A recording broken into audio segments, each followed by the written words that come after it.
I'm Angela Santomero, and I have been the co-creator of Blue's Clues, a new play-along educational television program for Nick Jr., but now, with Pete Docter, Craig Bartlett, and Tracy Page Johnson, we're creating the Woody and Friends series for Disney Pixar.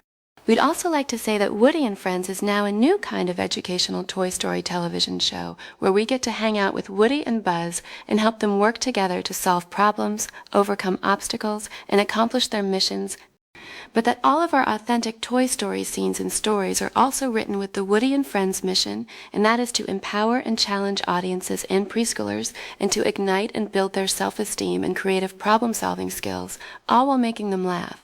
So here's exactly what this episode is all about. It's ABC's and 1, 2, 3's The Toy Story Way. We wanted to bridge that great reading debate by choosing to marry phonics and word training lessons with the whole language approach to learning to read. We wanted our preschoolers to start mastering their math, reading, and sound recognition skills from the moment the Toy Story episode starts, so we started with something in the context that they get to know, Twinkle Twinkle Little Space Ranger, to infinity and beyond. And with the visual icons on top of the little words in the book, they're actually able to read the story with Woody and Buzz. What's that word?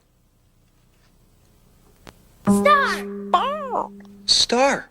We also found that the empowerment that they feel from knowing the words to Twinkle Twinkle Little Space Ranger gets them actively involved in reading the story from beginning to end. Well, of course we love playing the Woody and Friends mission, and in this Reading Academy episode, Woody is trying to figure out what book he wants to read next. Oh, it is. But you'll have to solve our puzzles to get it. But along the way, we also help him and his friends read their word safety list. Let's find this first. We wanted kids to know that they use their word identification skills in their reading and everyday Toy Story activities as well. We also reveal that Woody and his friends jump into a storybook-shaped tunnel in this scene where the sentences read on are all mixed up, and there was also an obstacle in their way. You wouldn't know the answer to this puzzle if it was staring you in the face. So what we wanted to do there is to have preschoolers recognize word syllabus and what they mean in the story. Wait a minute. The ball threw a girl? Hi. But while they're actually able to complete the story, we also see Woody and his crew encountering a few obstacles that might require some problem solving in the meaning of this episode. Don't miss a beat. At Disney Pixar Animation, we are committed to creating engaging educational programs that get the audience thinking farther, laughing harder, playing to learn, and heading their way to infinity and beyond. We really like this Toy Story episode, and we hope you do too.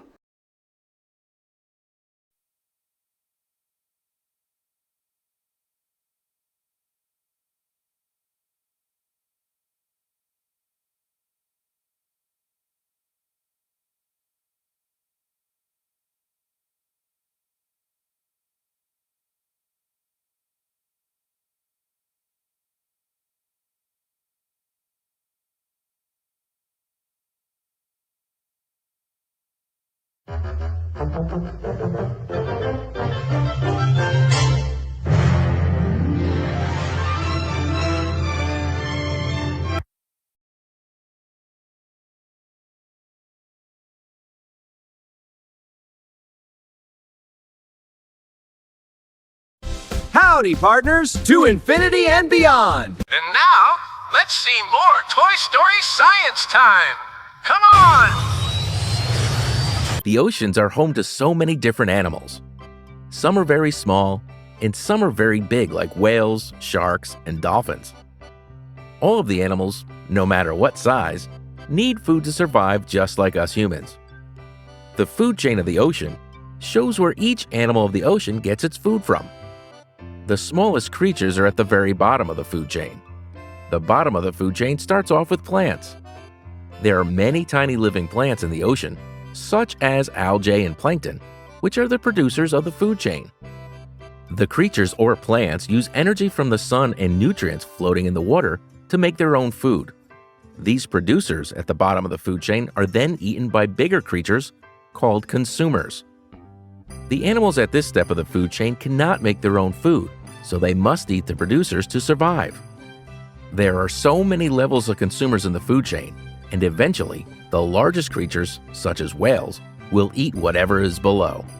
However, just because the creatures at the top of the chain are bigger, doesn't mean they are more important than the smaller creatures at the bottom. All animals in the ocean are important to the food chain, and the bigger ones cannot survive without the smaller ones. The smallest creatures on the bottom of the food chain are so small that you can't actually see them, but they are still so very important. The first level of consumers that eat these tiny producers are the herbivores, who eat the tiny plants at the bottom. The plant-eating herbivores are also very small, but we are able to see them. The next level of consumers on the food chain is the carnivores, which are mostly fish. These fish make up the rest of the food chain, which includes sharks, seals, whales, and other bigger animals. The food chain is very important at all levels, no matter what size the animals are. But the bigger fish will always eat the smaller fish. Well, that's all I have for the food chain of the ocean. Great job, everyone! Looks like you know a lot about real Toy Story science today, too. Keep watching, because this is the Toy Story team standing by. To infinity and beyond! Woof!